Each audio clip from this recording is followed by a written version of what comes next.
Hallelujah. Tayo mula tayo pumikit at manalangin. Diyos namin Ama na makapangyarihan sa lahat.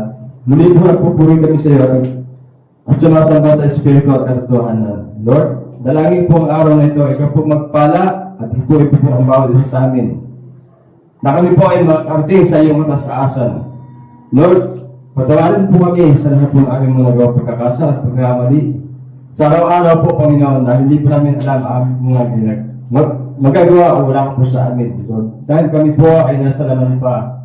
Lord, kung naman po ang pangyayahan ang po mga kapatid dahil po ngayon, alam ko po, ipuin mo po sila at pagpalain. Alam ko po kung ano po kanilang mga pangyayahan, Lord. Ipuin po sila. Kung po, kung may karandaman po sila, alam ko po, ito, takila namin doktor at manggagamot na pagagalingin po sila sa lahat po ng kanilang mga sakit at karamdaman, Lord. Ganun din po ang kanilang mga hanap buhay. Ikaw pang ihipot, gagawin sa kanila sa araw-araw po ng kanilang pagpunta sa kanilang mga trabaho. Ganun din po, Panginoon, ang mga wala pa rito, dahil ko po, Lord, ikaw po yung gagawin sa kanila. Alam na po nila, ang araw nito ay araw po ito sa namin sa iyo sa Espiritu sa katotohanan.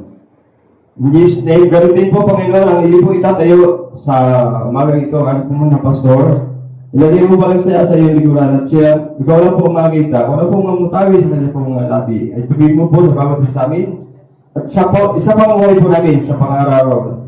Ganon din po kanyang pamilya, ikaw po humipon sa babay, ilayo po sa lahat ng disgrasya, sakit at karamdaman. Salamat po Ama sa bagong ito, pinabalik po sa iyo po at salamat. Sa itangaling pangalan ni Jesus. Amen.